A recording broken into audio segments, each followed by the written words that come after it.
Askers. It's Stacy with Ask Stacy Now. And in case most of you didn't know, I actually have now my functional nutrition coaching certification.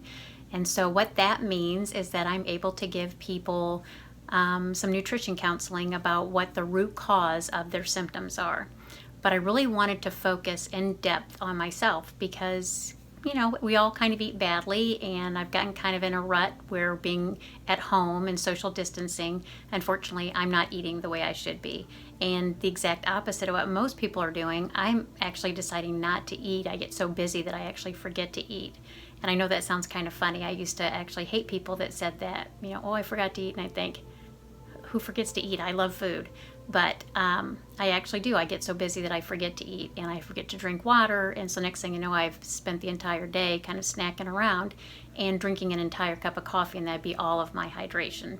And so I was noticing some gastric issues. I was noticing that I was suffering from some constipation and bloating and those kind of things. And so I really wanted to focus on myself for a little while. And one of the things that I decided to do was to cut out gluten out of my diet. So starting Monday, obviously I'm not going to start it on the 4th of July weekend because there's burgers and hamburgers and all kinds of pastas. I wanted to start with a clean slate on Monday. And so I worked out a meal plan for an entire week with a grocery list and all the recipes that would be completely gluten-free. And so what I want to do is start low and slow. So anyone who knows me know that I love food. I love sweets, I love carbs, I love dairy. There isn't many foods that I don't like, which is a good thing and a bad thing. The problem with that is that it's really hard to give anything up. And so I really wanted to just start with one thing and cut out gluten. And so I'm going to be trying different products. I'll probably letting you know how they taste. I have an advantage that a lot of people don't, is because my sister suffers with gluten intolerance, and so I'm able to kind of bounce some ideas off her and just see if she has some ideas about things that are really, really good or that aren't so good.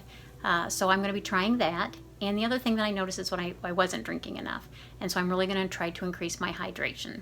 So those are the only two things that I'm going to be doing. I really want to get those down and feel comfortable with that before I start doing anything else. Start eliminating sugar or start eliminating dairy, or just see how I feel with those. I may not even need to eliminate those, but I kind of want to see how I feel. So that's what I'm doing now. So if you want to have a copy of my meal plan or my grocery list or the recipes, I can definitely provide that information for you. But we want to just, like I said, do low and slow. There's no big hurry to change anything because then it's not sustainable. One of the things that I found when I was really researching gluten isn't, I was kind of one of those people that when someone would say they had celiac disease or gluten intolerance, I would think, oh, come on, people have been eating wheat for years and years and no one's ever had a problem. And through my education and through all my research, what I found was it's not wheat that's necessarily causing the problem. 75% of the people throughout the world have a problem processing wheat. And the reason why is because now the way we grow it and the chemicals we use and the way we process it.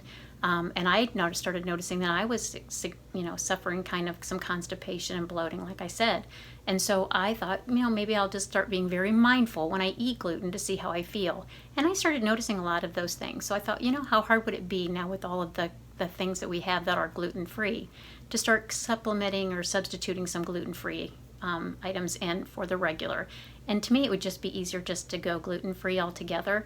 And so I'm going to start that first.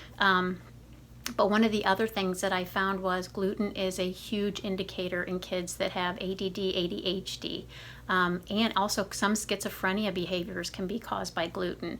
So if you're kind of questioning what gluten can do for you, or if there's even a question about, I have some of these issues, or I know someone that has these issues, would gluten be a good thing to cut out, or is it something that I should even be worried about? Definitely shoot me a personal message or post something on the Facebook page, and I'll send you some information about gluten.